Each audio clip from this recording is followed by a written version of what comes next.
Morgan Stanley is one of the world's largest diversified financial services companies, with major businesses in wealth management, institutional securities, and investment management.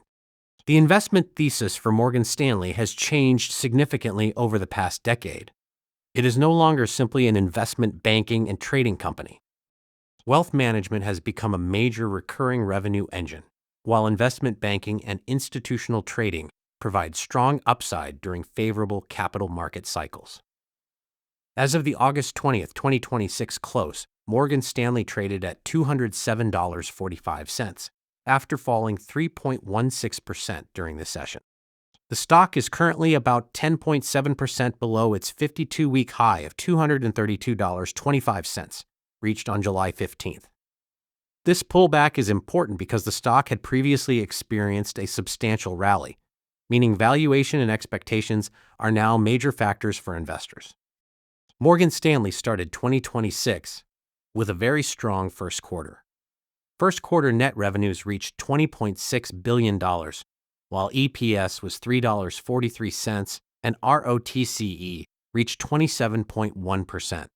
Wealth management generated $118 billion of net new assets, demonstrating that Morgan Stanley continues to attract significant client capital. The second quarter was even stronger. Morgan Stanley reported $21.3 billion of net revenues, $5.58 billion of net income, and $3.46 EPS. ROTCE remained extremely strong at 26.6%. Compared with the same quarter a year earlier, revenue increased from approximately $16.8 billion to $21.3 billion, showing powerful operating momentum.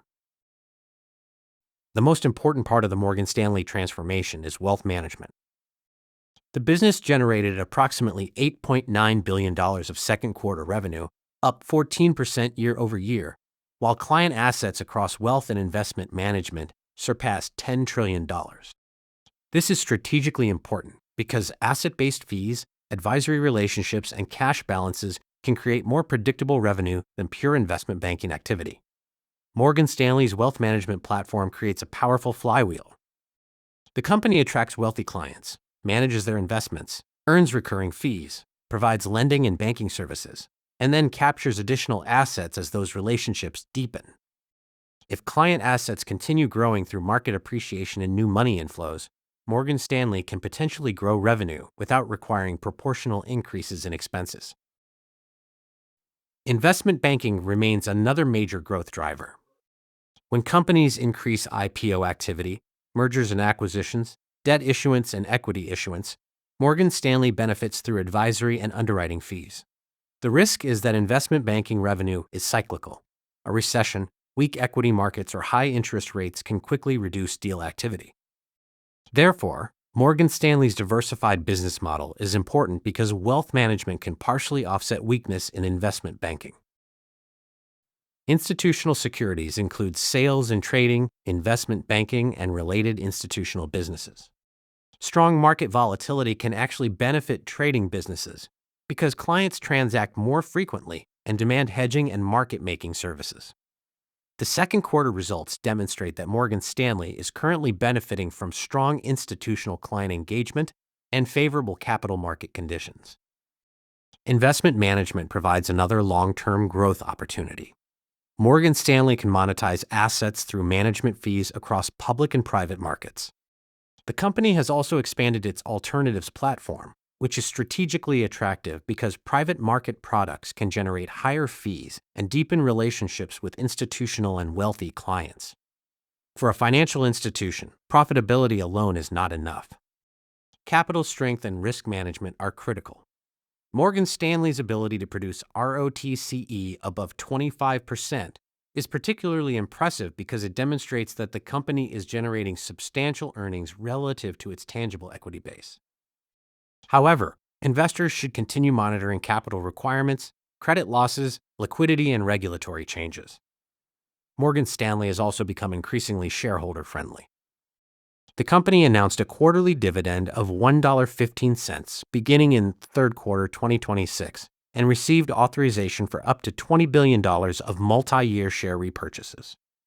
Buybacks can be particularly powerful when the company repurchases shares below intrinsic value because they increase each remaining shareholder's ownership percentage. Morgan Stanley's biggest competitive advantage is its combination of institutional relationships and wealthy individual clients. Competitors such as J.P. Morgan and Goldman Sachs are extremely strong in institutional finance, while Charles Schwab is particularly powerful in retail brokerage. Morgan Stanley's ability to combine investment banking, trading, asset management, and wealth management gives it a differentiated platform. AI is not necessarily a direct revenue segment for Morgan Stanley, but it could become an important productivity catalyst. AI can potentially improve advisor productivity, research, portfolio construction, customer service, and internal operations. The bigger opportunity is indirect. If AI increases corporate investment and capital market activity, Morgan Stanley can benefit through financing, advisory, and investment management services. The bullish thesis is straightforward. Wealth management continues attracting assets.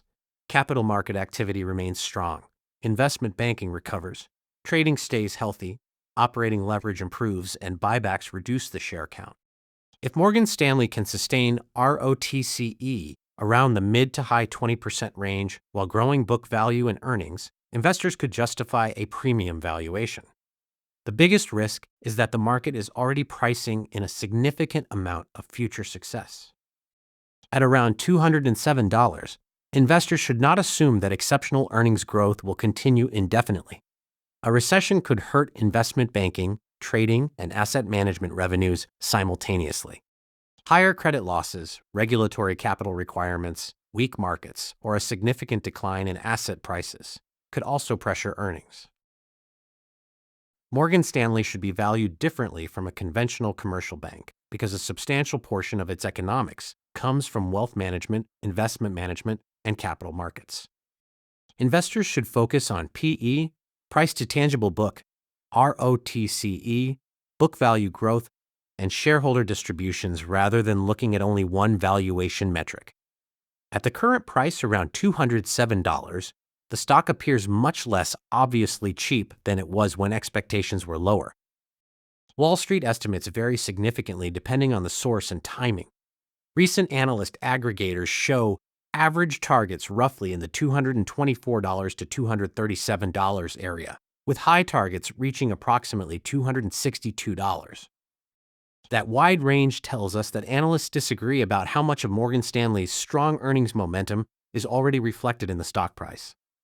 My 2026 base case assumes continued strong wealth management inflows, healthy institutional activity, solid investment banking revenue, and sustained high profitability. Under this scenario, I estimate fair value around $220 to $235. That would represent moderate upside from the August 20th closing price, rather than a dramatic multi-bagger opportunity. My 2027 bull case is $270 to $300. This scenario requires continued double-digit growth in client assets, stronger M&A and IPO activity, sustained trading strength, high ROTCE, and aggressive share repurchases. If those factors combine with a favorable market environment, Morgan Stanley could potentially trade at a premium valuation. My 2027 base case is $235 to $260. This assumes Morgan Stanley continues growing earnings and book value at a healthy pace, but experiences some normalization after the exceptionally strong 2026 environment. In this scenario, wealth management remains the primary stabilizer, while investment banking provides cyclical upside. My 2027 bear case is $165 to $190.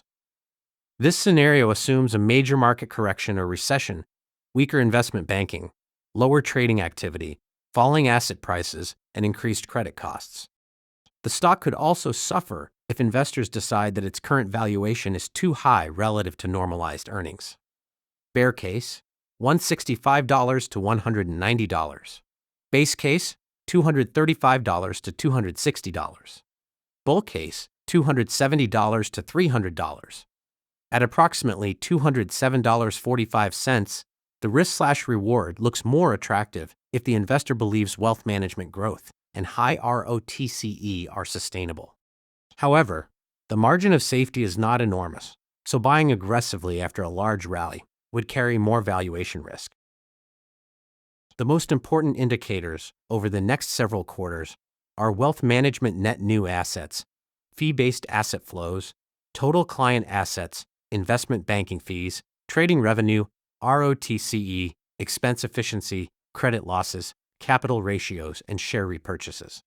If these metrics continue improving together, the long-term thesis becomes stronger. Morgan Stanley is increasingly becoming a wealth management compounder with a powerful investment banking and trading engine attached to it.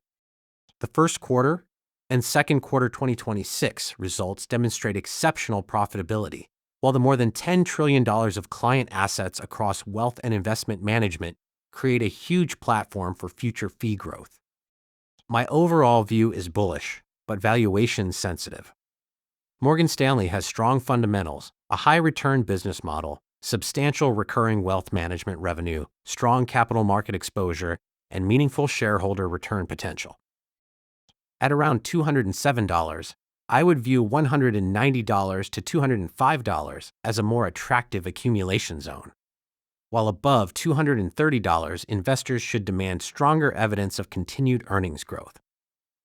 For 2027, $250 plus is achievable in a favorable environment, while $300 represents a realistic high-end bull case rather than a base expectation.